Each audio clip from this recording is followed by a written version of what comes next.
Evil. We talked about comics that we liked from this past Wednesday. So what are we excited for in the future? Well, in the future, I'm looking forward to Hellboy in Hell. Mike Mignola used to write and draw every Hellboy story. And that got to be a bit too much workload for him because he was writing all these BPRD stories as well that kind of ran concurrent to it. And so eventually he ended up having a lot of guest artists and fill-ins, and having Mike Mignola come back to the title. I love his art, honestly. I'm very, very fond of Mike Mignola drawing Hellboy. I've been enjoying it. Yeah, it's pretty fantastic. I haven't transitioned out of his art yet. You're still at the Mignola writing and drawing point? Yeah.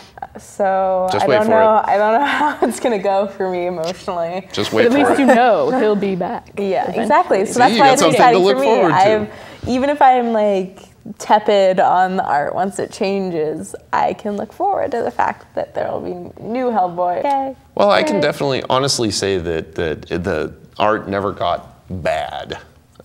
It was never to the point where I was like, yeah. I just can't stand looking at this comic. I'm done reading this. Well, I think it's So- also that he has good taste in other artists because he's an artist as well. So he's Exactly. gonna choose artists that he likes or that he at least thinks will do a good job. Keep in the style of Hellboy at least enough Yeah. to keep Right. the tone consistent. Yeah, I'm excited for that as well. Yeah. it's What gonna be else fun. are you excited for? I am excited for Nowhere Men by Eric Stevenson and Nick Belgrade? I don't Can't help you there. I haven't. For Eric Stevenson, who is, if people don't know, he's the publisher at Image. So he is in charge of basically making the decisions about what new comics that they put out. And so he's now writing his own comic. I think he used to write in the 90s, but I haven't been reading that long. I really respect his taste. And the idea of the book is that it's in the 60s, but basically instead of the Beatles being super, super, super famous, these four scientists who were individually super famous as scientists came together to be a group of scientists to do science together.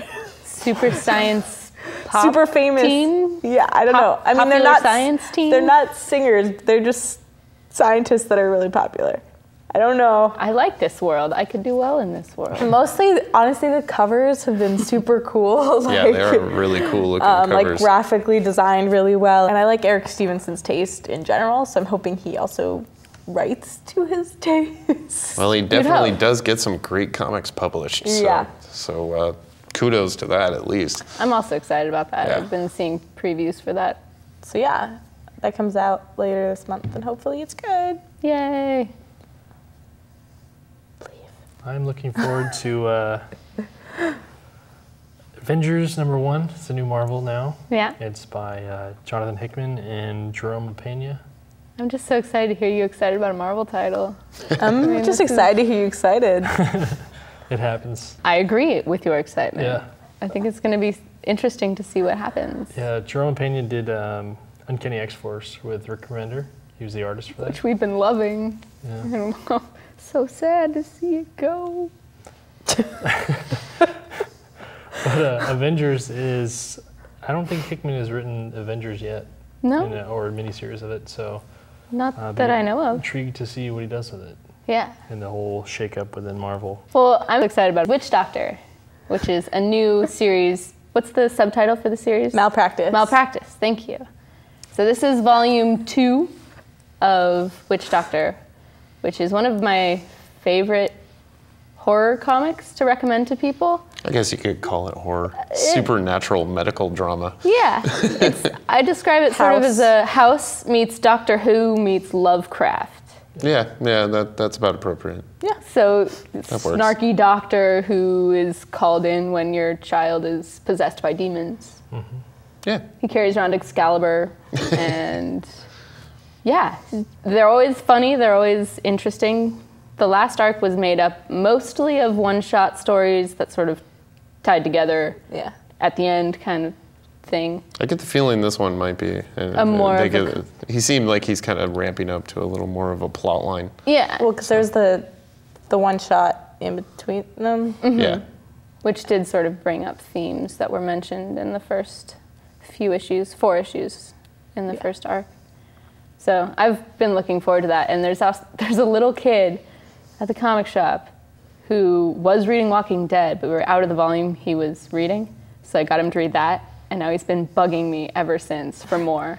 So I'm just excited that I'm going to be able to give it to this one kid. Way to go, He's been little waiting kid. forever. I'm definitely looking forward to this too. Man, he draws some creepy stuff. Yeah. It is so cool. That I love the assistant, Penny. assistant with the anesthetic and Penny. Penny. Yeah. Oh my God. Oh, that's creepy stuff, man. He's super awesome. Yes. So that's what I'm excited for.